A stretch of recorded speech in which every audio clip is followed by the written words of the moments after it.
안녕하세요. 옛이야기입니다. 오늘도 와주셔서 감사합니다.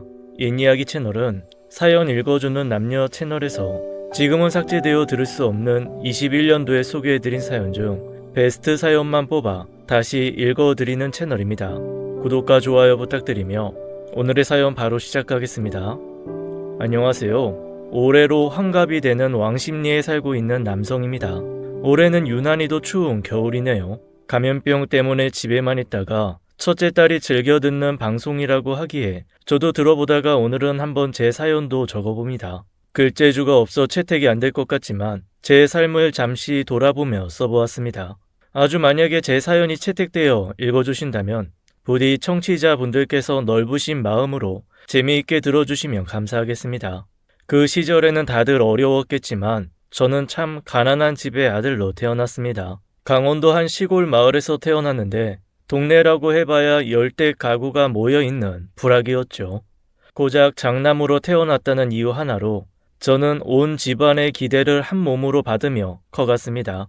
지금은 기억도 안 나는 어린 시절이지만 아버지가 제게 한자를 알려주면 곧잘 외워서 낙서하는 모습을 보시고는 이놈은 장차 붓으로 집안을 일으킬 녀석이라고 하셨다고 합니다. 국민학교 시절엔 집 근처에 학교가 없어 매일 10리길을 넘는 학교를 아버지가 직접 데려다주고 데리러 오곤 하셨어요. 다리가 아프다고 투정이라도 부리면 그 길을 업어서 대신 걸어주셨죠. 저는 머리가 좀 큰 뒤로는 그런 아버지의 정성을 알았고 스스로도 제가 머리가 좋다는 것을 알았기에 나름 열심히 공부를 했습니다. 실제로도 공부를 잘하기도 했고요. 서울에 있는 명문대를 한 번에 합격하니 마을에서는 아주 난리가 났죠. 아버지도 저를 대견해 하시며 참 많이도 기뻐하셨습니다. 마을 사람들은 다 모아 잔치를 여실 정도였죠. 저는 태어나서부터 그때까지 한 번도 가난하지 않았던 적이 없었습니다. 그런데 아버지가 마을 잔치를 연다고 하니 제 대학 합격 소식이 부담스러울 정도로 걱정이 되었어요. 대체 저 잔치 비용은 어디서 구하실지 걱정이었죠. 그날 아버지는 집안의 보물 1호인 누렁이를 잡았습니다. 아들의 대학 합격 소식이 집안의 유일한 재산, 소까지 잡으실 정도로 기쁘셨나 봅니다. 그렇게 아버지는 소를 잡아 잔치를 하고 평생 모아둔 돈을 제 대학 입학금으로 쓰셨죠. 서울 가는 버스에 올라탄 저를 배웅하는 아버지와 어머니 얼굴에는 깊게 패인 주름만이 보였습니다. 그런 부모님을 보니 짧게 손만 흔들고 자리에 앉아 아버지와 어머니가 보지 못하게 얼굴을 숙여 눈물을 흘렸죠. 그렇게 시골 마을의 촌놈이 처음으로 서울로 올라오게 되었습니다. 하숙집을 잡아 대학 공부를 했는데 대학 생활은 쉽지가 않았습니다. 그전까진 제가 똑똑한 사람이라 생각하며 서울에 올라온다면 시골에서 온 촌놈의 똑똑함에 다들 놀랄 것이라 생각했는데 전혀 그렇지 않았죠. 제가 다니는 학교는 전국에서 공부 좀 한다는 사람들이 다 모이는 학교이다 보니 저는 그 학교에서 특별하지도 않더라고요. 오히려 중간보다 밑에 있는, 아니 더 정확하게 따지면 밑바닥에 가까운 사람이었습니다. 제가 아무리 열심히 공부를 해보아도 제가 발끝조차 따라갈 수 없는 영재들이 많았죠. 처음 느껴보는 좌절감이었고 굴욕감이었습니다. 그렇게 아등바등 학교를 다니다 보니 졸업을 하게 되었습니다. 무엇을 할지 잠도 못 잘 정도로 고민이 많았고 결국 학교를 다닐 때부터 조금씩 준비를 하던 고시 공부를 시작했어요. 고시병에 걸린 거였죠. 짧은 시간 안에 합격을 하지 않으면 비빌 언덕이 없는 저였기에 나락으로 떨어질 가능성이 컸지만 잘 나가는 동기들을 한 번에 따라잡을 수 있는 건 고시 합격뿐이 없다고 생각했어요. 아마도 열등감에서 시작한 공부일 수도 있겠네요. 하지만 역시나 쉬운 길이 아니었습니다. 마음 깊은 곳에서는 제가 할 수 있는 일이 아니라고 외쳤지만 저는 인생 역전을 꿈꾸는 도박꾼들처럼 계속해서 고시 공부를 했습니다. 제 나이 30이 될 즈음에도 저는 그 꿈을 접지 못했죠. 늙으신 부모에게 용돈을 드리며 봉양할 나이에 저는 반대로 늙으신 부모님들께서 보내준 돈으로 하루하루 살아가며 책만 보며 살았어요. 저는 제 그 시절을 떠올리는 것을 무척이나 싫어합니다. 제 인생의 가장 부끄러운 시기였으니까요. 그날도 공부를 하다가 해가 지니 밖에 나가서 동네를 건들건들 돌아다녔어요. 무척이나 더운 여름날이었는데 제가 지내는 하숙집은 방도 작고 창도 작아 한낮에 해로 덮여진 방 안은 쉽게 식지 않고 그야말로 찜질방 같았거든요. 선풍기를 틀어봐야 뜨거운 바람만 나올 뿐이었습니다. 그나마 해가 지면 밖에서 불어오는 선선한 바람으로 숨이라도 쉴 수 있었죠. 그렇게 하숙집을 나와 동네를 거닐며 담배를 태우고 있는데 동네 뒤편 한 폐가에서 이상한 소리들이 나더라고요. 지나가면서 잘 들어보니 남녀가 싸우는 소리가 들렸어요. 무슨 일인가 호기심이 생겨 더욱 가까이 다가가 살펴보니 몇 명의 남자들이 몇 명의 여자아이들을 욕하고 때리는 소리였습니다. 심지어 한 여학생은 바닥에 주저앉아 있었고 그런 여학생을 한 남학생이 무자비하게 밟으면서 때렸어요. 서울 한복판에서 이게 무슨 황당한 일인지 어이가 없더라고요. 당장 달려가서 못들 하는 짓거리냐며 소리를 질렀죠. 그런데 제가 소리쳐봤자 남학생 놈들은 웃기만 하더라고요. 저는 쓰러져 있는 여학생이 괜찮은지 살펴보았는데 얼굴을 보고는 놀라고 말았습니다. 그 학생은 다름 아닌 제가 하숙하고 있는 집 주인 아주머니의 외동딸 미숙이었어요. 그때 고등학생이 나이였는데 제가 하숙을 하며 하숙비를 싸게 내는 대신 과외를 해주는 아이였죠. 저는 그 아이를 중학교 때부터 과외를 해주고 오래 알아온 아이였기에 서로 농담도 하며 친한 아이였습니다. 그 아이가 입술이 찢어져 피를 흘리고 흙투성이가 되어 바닥에 뒹굴고 있으니 순간 너무 열이 받아 눈앞에 불꽃이 튀더라고요. 제가 정신을 차렸을 때는 저를 보며 이죽거리던 하숙집 딸아이를 팬 그 남학생 놈이 바닥을 뒹굴고 있는 후였습니다. 제가 숨이 찰 때까지 그 놈을 패다가 주변에 떨어져 있는 강목을 집어들자 그제야 그 남학생 친구들이 달려와 뜯어 말렸던 것이었죠. 아저씨 죄송해요. 이제 그만하세요. 쟤 저러다가 죽어요. 제가 손을 내리자 그제야 그 남학생 놈들은 지 친구를 부축하며 도망들을 갔습니다. 저는 하숙집 아줌마 딸 미숙이를 일으켜 집에 가자고 했지만 그 아이는 여기서 자기가 맞은 걸 들킨 게 부끄러웠는지 부축하는 제 손을 뿌리치고는 곧장 집으로 향했습니다. 저도 그 집에서 하숙을 하는 사람 중 한 명이었기에 묵묵히 뒤를 따라갔죠. 하숙집에 들어가니 집주인 아주머니는 자기 딸 얼굴을 보고 난리가 났고 뒤따라온 저에게 무슨 일 있었냐는 듯한 눈빛을 보였지만 저도 모르겠다고 하며 제 방으로 들어왔습니다. 그날 이후 하숙집 딸내미는 가회 시간이 돼도 제 방으로 오지를 않더라고요. 그렇게 몇 번을 빠지더니 어느 날 과외 시간에 자기 엄마랑 싸우는 소리가 들려왔습니다. 방 너머 주인 아줌마 방에서 들려오는 소리를 들어보니 미숙이가 과외하기 싫다고 자기 엄마에게 대들고 있더라고요. 하지만 결국 비싼 과외비 아깝다는 엄마의 불효령에 쭈뼛쭈뼛 제 방으로 미숙이는 들어왔습니다. 그 당시 미숙이는 단발머리의 여학생이었는데 한쪽 머리칼로 한쪽 눈을 다 가렸더라고요. 머리칼로 가려진 눈을 얼핏 보니 퍼렇게 멍이 들어 있었습니다. 아마도 그 멍 때문에 과외를 하러 오는 게 창피했나 봅니다. 저는 미숙이를 보자마자 피식하고 웃음이 나왔죠. 웃지 마요. 알았어. 그나저나 오랜만이네. 자, 과외 시작하자. 미숙이는 제 옆에 앉더니 한동안 말이 없었어요. 그러다가 과외가 끝날 즈음 한마디 하더라고요. 아저씨, 그날 고마웠어요. 아저씨 아니라고. 너보다 고작 12살 많다고. 30뿐이 안 됐는데 무슨 아저씨냐? 30이면 아저씨 맞거든요? 근데 그 양아치 놈은 왜 널 때린 거야? 그 XX요? 죄송해요. 아니야, 괜찮아. 맞는 말이지. 여자나 때리고 말이야. 사실 그 놈이 제 남자친구였는데 저랑 제일 친한 애랑 바람이 났더라고요. 너희들 학생 아니었냐? 말하지 마요? 아니야, 미안. 그래, 계속 말해봐. 근데 이놈이 제 친구랑 바람이 나서 제 친구를 임신시켰더라고요. 그래서 화가 나서 그날 남자친구한테 막 뭐라고 싸붙였더니 갑자기 제 뺨을 때리더라고요. 그래서 맞은 거야? 아니요. 저도 뺨 맞으니까 너무 열받아서 무릎으로 그놈 거기로 콱 찍어버렸죠. 그러니까 소리 지르면서 땅바닥에 쓰러지더라고요. 그래서 그냥 막 밟았어요. 한참 밟고 있는데 그놈이 갑자기 벌떡 일어서더니 절 때린 거예요. 너도 보통이 아니구나. 저희는 그렇게 그날 일을 회상하며 서로 웃었습니다. 그날 이후 꽤나 친해졌죠. 그러던 어느 날이었어요. 밤이 되니 잠도 안 오고 고시에서 계속 낙방하며 쓸데없이 살고 있는 제 자신을 생각하니 한심하기도 하고 고향에 있는 부모님이 생각나니 너무 죄송해 마음이 먹먹해질 때였어요. 자리에 앉아 한숨이 절로 나오길래 그날은 일찍 책을 덮고 근처 가게에 가서 막걸리 2통을 사왔습니다. 한 잔을 따라서 안주도 없이 벌컥 마셨는데 제 방을 누군가 노크하더라고요. 하숙집 아줌마였습니다. 아주머니는 큰 냄비를 들고 제 방으로 들어오더라고요. 총각, 저녁 아직 안 먹었지? 네, 아직입니다. 입맛이 없어서요.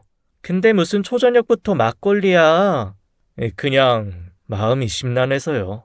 에휴, 공부하는 것도 보통 일이 아니야? 네. 근데 그건 뭐예요? 아참, 내 정신 좀 봐. 이거 닭 좀 고왔어. 백숙인데 총각 밥도 잘 못 챙겨 먹는 것 같아서 특별히 준비해봤어. 감사합니다. 근데 이걸 왜 제게? 미숙이한테 들었어. 얼마 전 요 앞에서 맡고 있는데 총각이 도와줬다면서? 뒤늦게 들어서 고맙다는 인사도 이제야 하네. 고마워 총각. 뭘요. 그냥 지나가다 우연하게. 에휴, 걔가 아빠 없이 커서 그런지 내 맘처럼 안 되네. 자식들이 다 그렇죠. 그런데 총각은 왜 혼자서 술을 마시고 있어? 우리 집에서 오랫동안 하숙하면서 술 마시는 거 처음 보네? 그냥 이 나이 먹고 고시병에 걸려서 이러고 있는 제 자신이 안심해서요. 고향에 계신 부모님은 아직도 고생하시면서 제 뒷바라지 하시는데 저는 그렇게 제 신세 한탄을 하며 막걸리를 마셨습니다. 하숙집 아줌마는 그런 제 말을 들어주시곤 이내 자신도 한 잔을 달라고 하여 저희는 서로 막걸리를 주거니 받거니 하며 마셨죠. 금방 막걸리 2통을 마셨고 술이 떨어지자 하숙집 아줌마는 자기 방으로 가 잠시 후 복분자 당금주와 인삼주 등을 가득 가지고 왔어요. 저희는 다시 술을 마시며 서로 신세 한탄을 했죠. 하숙집 아줌마는 24살에 남편을 만나 시집을 왔다고 했습니다. 그리고 미숙이를 가졌다 했어요. 워낙 어려운 살림인지라 남편은 미숙이가 갓난쟁이일 때 홀로 독일로 일을 하러 갔다고 했습니다. 탄강에서 일을 했는데 버는 돈은 다 한국으로 보냈다고 했죠. 그런데 얼마 안 가 미숙이가 4살 때 1년 만에 탄강에서 사고가 나서 그만 세상을 떠났다고 했어요. 타국에서 허망하게 떠나보낸 남편을 그리워하며 슬퍼할 겨를도 없이 그렇게 혼자서 어린 딸내미를 키워가며 악착같이 살아갔다고 했습니다. 남편이 떠나고 14년간 남자도 만나지 않고 혼자서 딸아이만 열심히 키웠다며 미숙이는 자기 삶의 전부이고 보물이라며 눈물도 보이더라고요. 다행히 부모님이 세상을 떠나면서 유산을 조금 남겨주어 현재는 사는 집을 하숙집 삼아 근근히 벌어간다고 했습니다. 저도 가만히 술을 한 잔 한 잔 마시며 하숙집 아줌마의 인생 이야기를 들으니 참 많이도 힘들었겠다는 생각이 들었어요. 28살 나이에 남편을 잃고 40이 넘은 지금까지 여자 혼자서 아이를 키운다는 게 정말 많이 힘들었을 텐데 말이죠. 그렇게 밤이 늦어가도록 시간 가는 줄도 모르고 둘이 인삼주와 복분자주를 마시며 지나온 이야기들을 했습니다. 그날은 정말 더운 여름이었던지라 한밤에도 날이 참 더웠습니다. 지금처럼 집집마다 방마다 에어컨이 있는 시절도 아니었기에 그저 땀만 뻘뻘 흘리며 버티고 있었죠. 대학 시절부터 술을 참 잘 마셨었는데 오랜만에 마셔서인지 날이 더워서인지 그날은 유난히도 빨리 취해갔어요. 그렇게 한참을 술을 마시다 보니 취기가 얼큰하게 올라왔고 어느 순간부터 정신을 놓았습니다. 얼마나 시간이 지났는지 목이 너무 말라와서 잠에서 깼어요. 물을 마시기 위해 평소 머리맡에 두는 주전자를 찾는데 누군가 제 이불 안에 있더라고요. 이른 새벽 동이 터오고 있어서 어둑어둑하기는 했지만 누군지 알 수 있었습니다. 그날 밤까지 함께 술을 마셨던 하숙집 아줌마였어요. 왜 하숙집 아줌마가 제 이불 속에서 저와 같이 누워있는지 너무 혼란스러웠습니다. 하지만 잠시 후 그 전날 밤 일들이 머릿속에 떠올랐어요. 술을 너무 많이 마셨는지 그날 밤 일은 부분 기억이 나더라고요. 저와 하숙집 아줌마는 그날 인삼주까지 다 마셨고 아줌마가 오랫동안 혼자 살아와서 너무 외로웠다는 말에 저는 옆에서 아줌마를 토닥이며 위로를 해주다가 분위기가 이상하게 흘러가 사고가 터진 거였죠. 그렇게 그날 일을 후회하며 머리를 아파하는데 아줌마도 제 끙끙거리는 소리를 듣고는 잠에서 깼어요. 아줌마도 저처럼 처음에는 놀라서 이불을 끌어안고는 무슨 상황인지 잘 몰라 했습니다. 그리고 뒤늦게 기억이 났는지 급하게 옷을 챙겨 입고는 제게 미안하다는 말을 남기곤 방을 나갔어요. 이 일을 어찌해야 될지 몰라 해가 다 뜬 한낮에도 방에 가만히 앉아 있었어요. 잠시 후 미숙이가 학교를 간 이후 아줌마가 제 방으로 다시 왔습니다. 작은 상을 가지고 들어왔는데 황태국과 밥이었어요. 아침밥이에요. 어제 너무 많이 마신 것 같아서 숙취가 심할 것 같아서요. 네, 고맙습니다. 고작 저 말을 간신히 하고 상을 마주보며 긴 침묵의 시간이 흘렀죠. 한참 후에 제가 입을 열었어요. 죄송해요. 어젯밤에는. 아니에요. 우리 서로 실수였으니까 그냥 그 일은 사고라 생각하고 없던 일로 묻어요, 우리. 네. 그럼 식사하세요. 그렇게 말하고 하숙집 아줌마는 나갔습니다. 그렇게 그날의 사건은 서로 합의하에 사고로 생각하기로 했고 다시 일상으로 돌아가기로 했습니다. 그런데 저는 그날 이후로 그 사건이 잊혀지지가 않더라고요. 하숙집 아줌마는 제 나이 30살에 품은 첫 여자였거든요. 대학 시절엔 공부한다고 제대로 연애 한번 못 해보았고 그 이후에도 고시 준비를 한다고 골방에만 박혀 있으니 여자를 만날 일 자체가 없었죠. 그날 이후 하숙집 아줌마는 저를 평소 하숙생 대하듯 대했지만 저는 그러지 못했습니다. 그날 이후 하숙집 아줌마가 다르게 보이더라고요. 그 당시 하숙집 아줌마 나이가 42살이었어요. 이름은 정옥 씨였죠. 하지만 제가 볼 때는 너무나 동안인 얼굴이라 30대 초중반으로 보일 정도였습니다. 새하얀 피부에 큰 눈망울, 몸에 군살도 하나 없는 사람이에요. 아마 그때 제 눈에 콩깍지가 씌었는지 정말 제 눈에는 참 예쁜 사람이었습니다. 더운 날이라 방문을 열어두고 공부를 하는데 마당에서 하숙집 아줌마 정옥 씨가 빨래를 하고 있었어요. 저는 책상에 앉아 공부를 하는 척하며 거울로 그런 정옥 씨를 힐끔힐끔 보고 있었죠. 더운 날이라 얇고 짧은 나시티에 치마를 입고 땀을 뻘뻘 흘리고 있더라고요. 두근두근하며 한참을 바라보는데 정옥 씨가 고개를 들어 제 방을 보았습니다. 그와 동시에 거울에 비친 저와 눈이 마주쳤죠. 황급히 다시 책을 보며 공부하는 척했습니다. 정말 거울로 제가 정옥 씨를 보고 있다는 걸 그녀도 눈치챈 것인지 확인할 수 없었지만 도둑이 제발 저린다고 괜히 저는 가슴이 두근거려 얼굴도 들지 못했습니다. 그렇게 두근거리고 있는데 정옥 씨가 잠시 뒤 제 방으로 왔어요. 가위를 깎아 들고 왔는데 옷은 어느새 긴 옷으로 갈아입었더라고요. 총각, 날도 더운데 공부하기 힘들지? 이거 들면서 쉬엄쉬엄 해. 고맙습니다. 덥기는 많이 덥네요. 아직도 여름이 한참 남았는데 이렇게나 더워서 큰일이네. 밖에서 빨래를 했더니 땀으로 샤워를 했어. 난 이만 좀 씻어야겠다.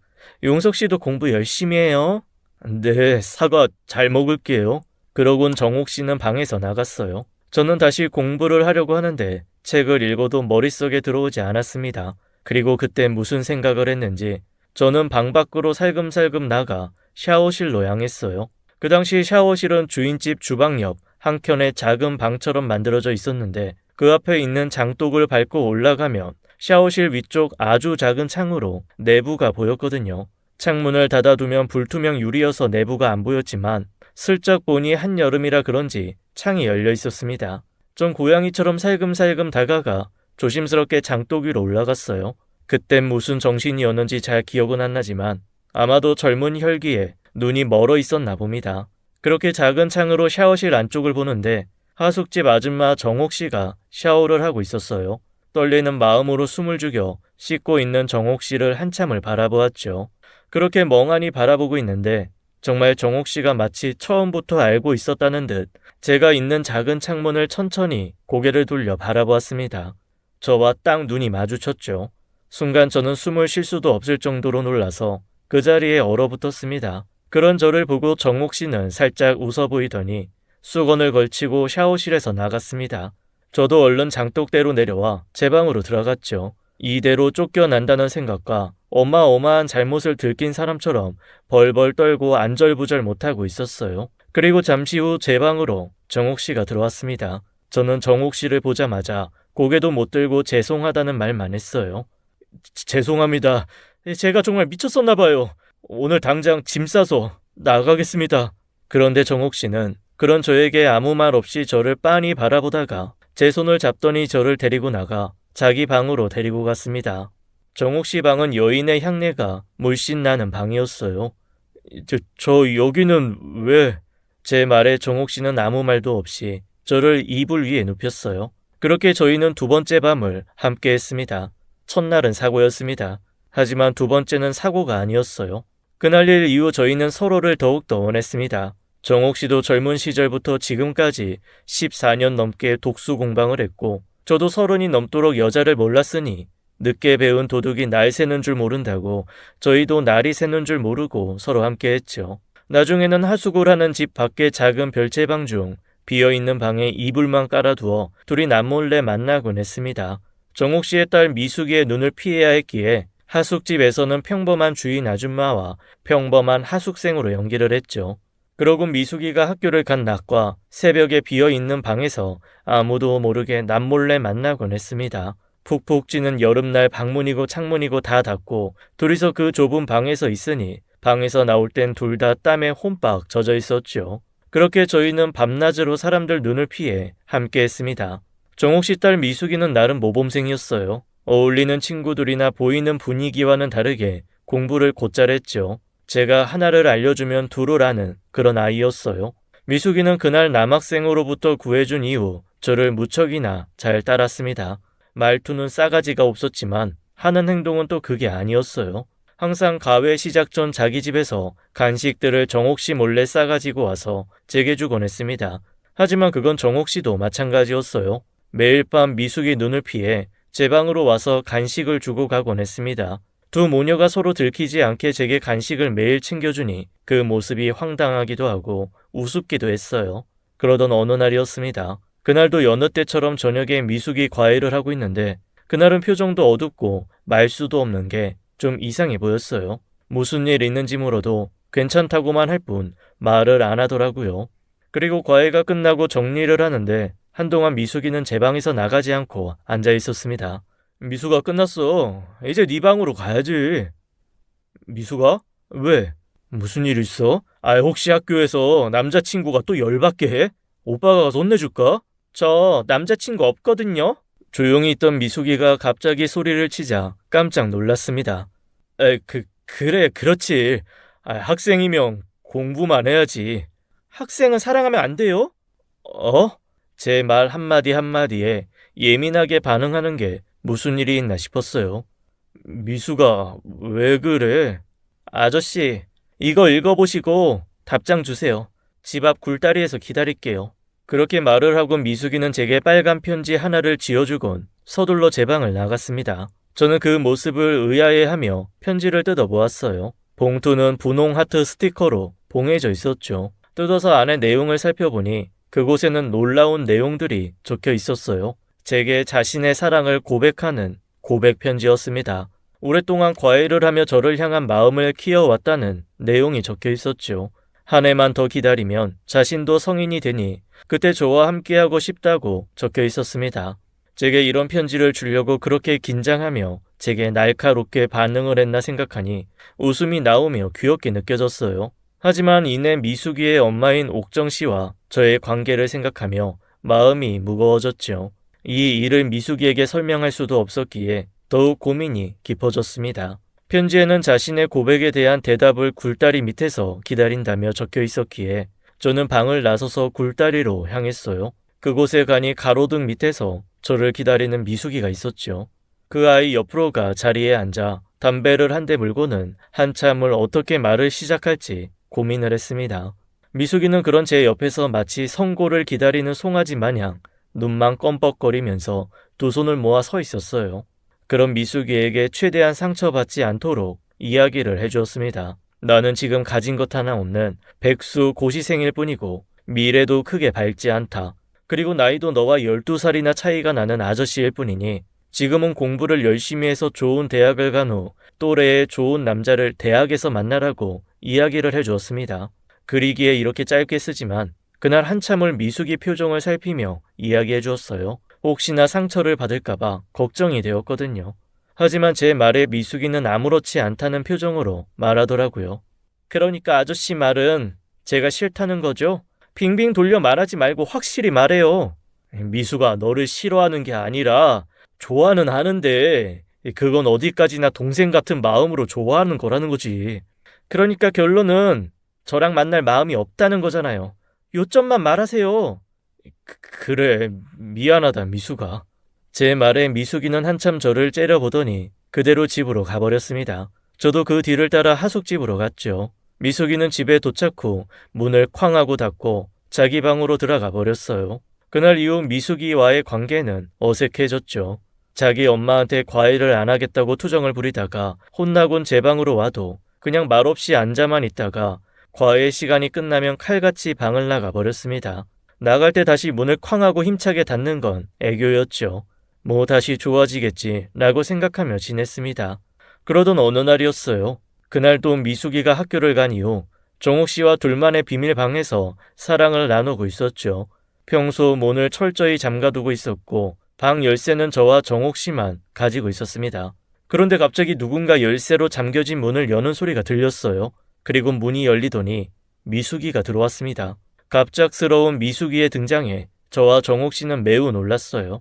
그런데 그건 미숙이도 마찬가지였나 봅니다. 당연하게 비어 있을 것이라 생각한 방에 저와 자신의 엄마가 함께 누워 있으니 기겁을 하더라고요. 미숙이는 저와 정옥 씨를 잠시 노려보더니 들고 있는 봉지를 방으로 집어던지고는 집을 나가버렸습니다. 봉지 안에는 소주가 들어있더라고요. 나중에 안 사실이었지만 사실 이 방은 미숙이도 그동안 정옥 씨 몰래 이용을 하고 있었던 것이었습니다. 몰래 열쇠 하나를 숨겨두었다가 친구들과 술 마시고 일탈을 할 때 몰래 이 방에 와서 놀았던 것이었죠. 등잔 밑이 어둡다고 그동안 정옥 씨도 이 사실을 전혀 모르고 있었던 것이었습니다. 하지만 한동안 과외도 하며 바르게 지내다가 제게 고백을 한 이후 제가 받아주지 않자 다시 마음이 삐뚤어져 친구 한 명과 같이 소주를 사들고 방에 왔었던 것이었고 그때 저희와 딱 마주친 거였죠. 하여간 미숙이가 그렇게 나가버리고 저와 정옥 씨는 바로 따라 나가 미숙이를 찾았지만 어디로 가버렸는지 찾을 수가 없었어요. 저는 한참을 동네를 돌아다니다가 이전에 미숙이를 구해주었던 폐가 안에서 미숙이를 찾을 수 있었습니다. 걱정했잖아. 얼마나 한참 찾았는데. 더러운 놈아. 그렇게 착한 척하면서 우리 집에 있더니 우리 엄마랑 그러고 있었어? 미숙아. 됐어요. 아저씨 공부해야 해서 난 못 만나겠다고 했잖아요. 결국 나한테 거짓말한 거네? 아저씨네 부모님한테 부끄럽지도 않아요? 아저씨네 아버지가 시골에서 힘들게 일해서 돈 벌어준다면서요. 아저씨는 그 돈 받아 먹으면서 우리 엄마랑 그러고 있었던 거예요? 스스로 부끄럽지도 않아요? 그렇게 미숙이가 말하는데 아무 말도 못하겠더라고요. 사실이었거든요. 몇 개월간 단꿈에 빠져 허우적거리며 살았었는데 순간 미숙이가 제 머리 끄댕이를 잡아서 현실로 꺼내는 느낌이 들었어요. 일단 집으로 들어가자. 어머니가 걱정하시겠다. 됐어요. 전 아저씨랑 같은 집에서 못 살아요. 아저씨가 나가던 제가 나가던 해요. 너희 어머니도 너를 혼자 키우면서 그동안 얼마나 외로웠겠니? 우리 엄마 핑계 대지 말아요. 그냥 아저씨가 욕구 채운 거겠지. 그렇게 미숙이는 저를 노려보고 있었고 저는 제 발만 바라보고 있었습니다.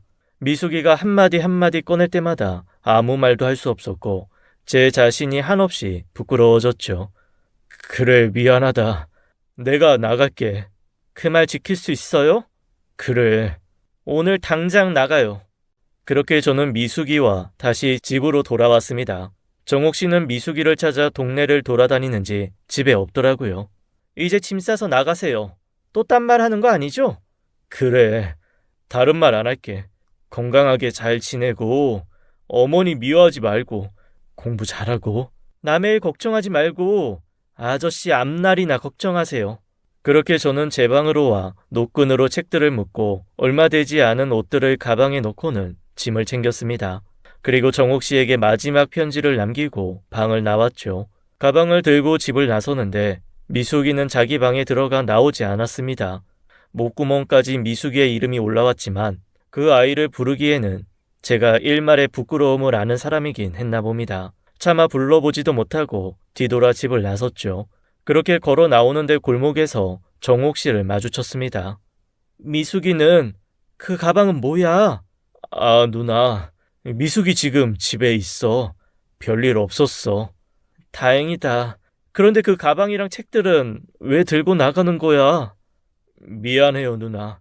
저 이제 고향으로 돌아가 봐야 할 것 같아요. 갑자기? 왜? 미숙이가 무슨 말해?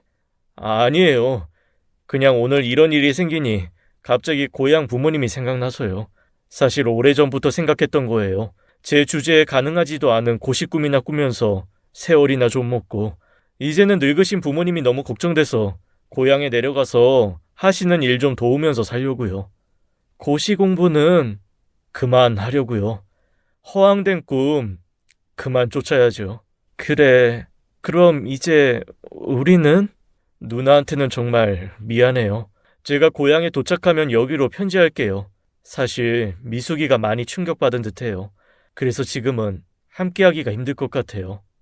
그렇게 뒤돌아서 그 길로 고향으로 내려왔습니다. 제 특별했던 여름이 끝나가고 있었죠. 고향집에 오니 부모님과 아직 출가를 하지 않은 동생들이 놀라했어요. 올해 장손이라는 놈이 들어오니 어머니는 그리도 반갑고 기쁘셨는지 닭까지 잡으며 없는 살림에 진수성찬을 차려서 저녁을 내주었습니다. 다 같이 자리에 앉아 저녁을 먹는데 아버지께서 조심스럽게 제게 물으셨어요. 서울에서 하던 공부는 어찌 되었냐고 물어보셨죠.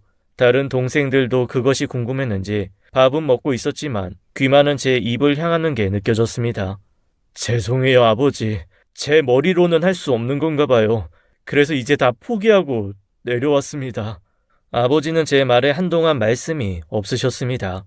이야기가 심각해지니 동생들도 먹던 숟가락을 내려놓았지요. 그렇게 짧은 정적이 흘렀는데 저는 그 시간이 너무나 길게 느껴졌습니다. 부모님에게 효도는커녕 불효만 했기에 고개도 들기 어려웠어요. 그때 아버지가 큰 닭다리 하나를 찢어서 제 밥그릇에 올려주셨습니다. 잘했다.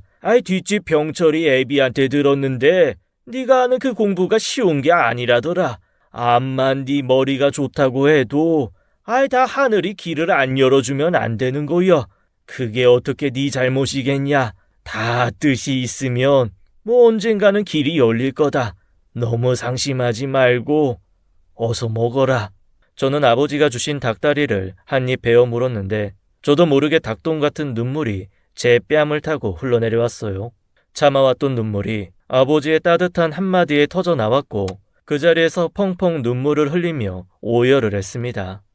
얘가 왜 이래? 아들, 나는 네가 이렇게 건강하게 돌아온 것만으로도 하늘을 감사해. 그만 울어. 아들의 성공을 누구보다 간절하게 원하셨을 부모님께서 아들의 실패에 실망보다 오히려 저를 위로해 주시는 모습에 가슴이 한켠이 아려오더라고요. 저는 그렇게 그날 이후로 고향으로 돌아와 동생들과 함께 옥수수를 심고 감자를 캐며 하루하루 보냈습니다. 며칠을 집에서 지내다 보니 작은 고향 마을엔 제가 다시 돌아왔다는 소문이 퍼졌어요. 하루 건너 동네 어르신들이 제게 찾아와 제 서울 이야기를 물어보시곤 하셨죠. 그러던 어느 날 집으로 반가운 사람이 찾아왔습니다. 제가 어렸을 적 저와 함께 같이 산으로 계곡으로 산짐승처럼 뛰어놀던 친구였어요.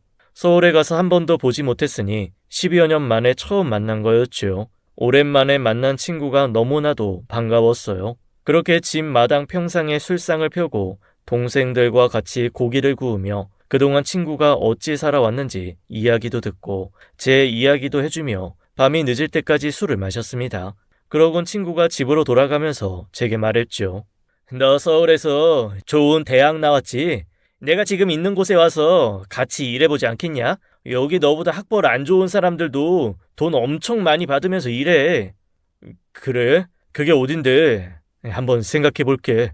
친구는 제게 주소가 적혀있는 쪽지를 주고는 그날은 그렇게 헤어졌습니다. 저는 어서 돈이라도 벌어 부모님에게 효도를 하며 살고 싶었기에 그 다음날 아침 해가 뜨자마자 친구가 소개해준 곳으로 달려갔어요. 강릉에 있는 규모가 큰 입시학원이었습니다. 그곳에 조심스럽게 들어가 친구를 찾아보니 친구는 그곳에서 학원 버스를 운전하는 일을 하고 있었어요. 제가 찾아오자 친구는 기뻐하며 저를 데리고 학원 원장실로 갔습니다. 원장님, 저번에 강사 구하신다고 하셨죠? 제 친구가 공부를 좀 잘하는데 일자리 좀 주실 수 있을까요? 김 기사님, 네 아직 구하고 있긴 한데 요즘은 공부 좀 한다는 친구들은 죄다 서울로 가버리니 통 사람을 구하기가 힘드네요. 이분이 친구분? 네, 안녕하세요. 강용석입니다. 네, 반가워요. 강사 일은 어디서 하다가 오셨죠? 저 강사 일은 해본 적이 없습니다. 네? 아이, 그래요? 아이, 그럼 무슨 일을 하시다가? 그냥 고시 공부 좀 하다가 고향으로 돌아왔습니다. 아이, 고시요? 무슨 대학 나오셨죠? 서울대 경영 나왔습니다. 아이, 서울대? 아이, 뭐 경력이야 싸우면 되는 거죠. 아이, 자, 우리 같이 잘해봅시다. 그렇게 원장은 손을 내밀었고 저는 악수를 한 후 그곳에 취직을 할 수 있었습니다. 학생들을 대상으로 수업을 하는 것은 그렇게 어려운 일은 아니었어요. 서울에서 과외를 하며 먹고 살았던 저였기에 조금 시간이 지나자 학원 일에 금방 익숙해졌죠. 평소 미숙이에게 농담도 하며 그 아이가 쉽게 이해하고 공부에 재미를 붙일 수 있도록 재미난 수업을 해주었었는데 그 경험이 많은 도움이 되었습니다. 제 수업은 아이들에게 인기가 많았어요. 입소문이 난 후에는 매번 자리가 꽉 찼죠. 제 수업을 듣기 위해서 멀리서 제가 일하는 입시학원을 찾아오는 사람들도 늘어나기 시작했습니다.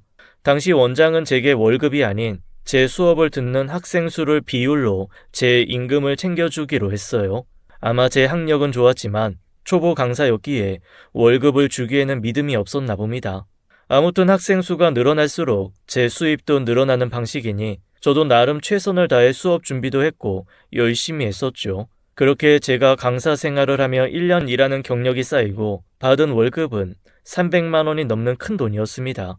그 당시 일반 중소기업 월급이 잘 받아라 50만 원 선이었고 괜찮은 직업군도 100만 원을 못 받던 시절이었던 걸 생각하면 1년차 학원 강사 치고는 정말 굉장히 많은 돈을 벌었습니다. 저는 그 돈을 한 푼도 쓰지 않고 모두 부모님에게 드렸어요. 이제 그 돈으로 조금이라도 편한 생활을 하시기를 바랬었죠. 그 돈으로 막내 동생이 하지 못했던 공부도 시켜주었고 독립을 하고 싶어하는 셋째를 독립 지원도 해주었죠. 그렇게 열심히 살며 수업 준비도 하고 잠이 들기 전에는 항상 정옥 씨에게 편지를 썼습니다. 정말 단 하루도 빠짐없이 편지를 썼어요. 시간이 지날수록 마음과 몸이 멀어지면 서서히 잊을 것이라 생각했지만 전혀 그렇지 못했고 오히려 그리움만 쌓여갔죠. 당장이라도 달려가서 만나고 싶었지만 미숙이와의 약속이 생각나 쉽게 찾아갈 수 없었어요. 그저 멀리서 정옥 씨를 그리워만 했죠. 그건 정옥 씨도 같았나 봅니다. 매일 날라오는 답장들을 보면 누님의 마음도 저와 같다는 것을 알 수 있었습니다. 그렇게 한 해가 다시 지나고 제가 학원 강사 생활을 2년쯤 했을 때였습니다. 그날도 수업을 마치고 학생들은 교실에 모두 나가 저만 남아 칠판 정리를 하고 있었어요. 그런데 마지막까지 한 학생이 나가지 않고 자리에 앉아 있었죠. 미숙이었습니다. 2년 만의 만남이었어요. 순간 너무나 반가운 마음에 입가에 미소가 번졌습니다. 미숙아, 오랜만이네요. 그래, 잘 지냈니? 네, 못 지낼 이유가 있나요? 아저씨도 여기서 잘 지내나 보네요. 그렇게 미숙이를 마주보며 의자에 앉았지만 한동안 서로 간의 정적만 흘렀습니다. 하고 싶은 말들이 참 많았지만 무슨 말부터 해야 할지 입이 떨어지지 않았죠. 아직도 나한테 화나 있니? 그렇게 저를 배신했는데 쉽게 용서가 되겠어요? 그래, 저 정옥 씨는 잘 지내고 있지? 제 말에 미숙이는 저를 한참을 노려보며 말했습니다. 이 나쁜 놈아. 미숙아, 나 정말 너희 어머니 사랑했어. 사랑? 그 말은 두고 보면 알겠지. 엄마가 절대 아저씨한테는 말하지 말라고 신신당부한 건데 우리 엄마 아이 가졌어요. 어? 뭐라고? 아이? 그래, 이 나쁜 놈아. 아저씨 떠나고 2달 있다가 알게 됐어요. 임신한 사실. 난 전혀 몰랐어. 그날 이후 하루도 빠짐없이 편지로 서로 연락했었는데 정옥 누님은 아이에 대한 말은 일체 안 했거든. 내가 아저씨한테 책임지라고 말하라고 했는데 엄마는 아저씨는 이제 안 돌아올 사람이니 아저씨 앞길 막지 말라고 절대로 말하지 말라고 했어요. 근데 이 나쁜 놈아, 아저씨가 생각해봐. 오래전에 남편 사별한 여자가 갑자기 배가 불러와서 아이를 낳았는데 동네 사람들이 어떻게 생각하겠어? 우리 엄마가 얼마나 그동안 힘들었는지 알아? 그렇게 미숙이는 제게 소리를 치고는 손으로 얼굴을 감싸주며 오열을 했습니다. 아직 어린 미숙이가 그 2년간 얼마나 힘든 생활을 했을지, 정옥 씨가 그 2년간 얼마나 주변에 손가락질을 당하며 살았을지 생각하니 저도 눈물이 났습니다. 미안하다. 나 그거 전혀 모르고 있었어. 이제 어쩔 생각이에요? 이제 다 알았잖아. 내가 다시 돌아갈게. 미숙이 너만 괜찮으면. 다시 돌아온다는 약속, 그것도 안 지키면 아저씨는 진짜 끝이에요. 그렇게 말하고 미숙이는 자리에서 일어나 나가버렸습니다. 제 아이를 임신하고 나와서 지금껏 힘들게 키워가고 있었다니 머리가 많이 혼란스러웠습니다. 하지만 그렇게 오래 고민하지도 않았어요. 다가올 새로운 미래가 두렵기는 했지만 그런 막연한 두려움보다는 정옥 씨에 대한 그리움이 수만 배는 컸었죠. 저는 바로 원장실로 달려갔습니다. 원장님! 아이, 네, 김 선생님. 저 이번 달까지만 수업하고 그만하겠습니다. 아이, 네? 아이, 갑자기 왜 그러세요? 아이, 선생님 수업료가 마음에 안 드세요? 아이, 그러신 거라면 제가 더 올려드릴게요. 아이, 다른 곳에 스카웃 되신 거예요? 그놈들은 얼마 준다고 합니까? 원장님, 그런 거 아니에요. 그동안 정말 감사했습니다. 아이, 그런 거 아니면 갑자기 왜 그러세요? 제가 아빠가 됐어요. 그래서 다시 돌아가 봐야 합니다. 네?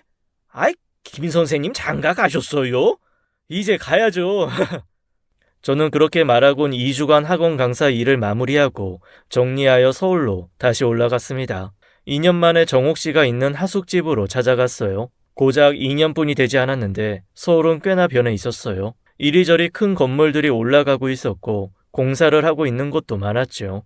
하숙집에 도착했을 때 처음 본 것은 마당 빨랫줄에 걸려있는 많은 아기 옷과 기저귀였어요.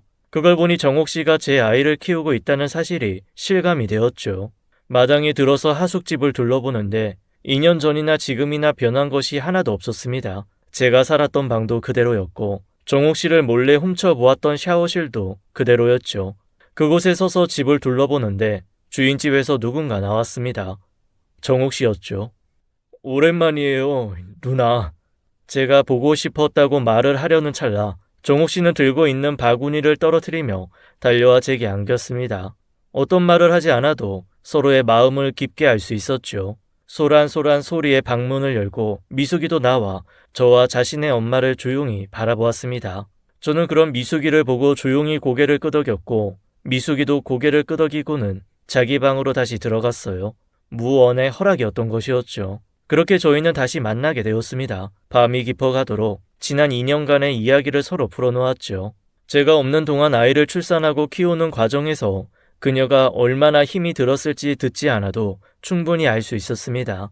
저는 정옥 씨에게 결혼을 해달라고 했지만 정옥 씨는 쉽게 결정을 하지 못했어요. 자신의 나이와 애딸린 자신의 배경 때문이었죠. 저는 그런 배경이 무엇이 중요하냐며 서로 사랑하는 마음 하나만 가지고 결혼을 하자고 계속 설득을 했습니다.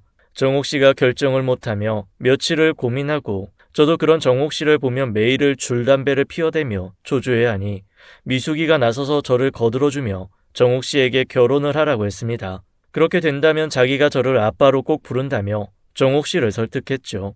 그렇게 저와 미숙이의 끈질긴 설득 끝에 정옥 씨는 2주 만에 결혼을 허락해 주었습니다. 그날은 미숙이도 기분이 좋았는지 제 손을 잡으며 방방 뛰더군요. 그렇게 미숙이와도 화해를 할 수 있었어요. 정옥 씨가 결혼을 허락하고 저와 정옥 씨는 예쁘게 차려입은 다음 제 부모님에게 결혼 허락을 구하러 강원도로 향했습니다. 강원도에 가는 버스 안에서 정옥 씨는 어찌나 떴는지 가만히 의자에 앉아 있어도 손을 바들바들 떠는 게 보였습니다. 누나, 걱정하지 마세요. 별탈 없을 거예요. 그래, 그런데 혹시나 용석 씨 부모님께서 허락 안 하셔도 너무 실망하지 마. 나는 그렇게 되더라도 괜찮으니까. 괜찮은 사람이 그렇게 긴장해서 떨고 있어요? 누나, 걱정하지 마요.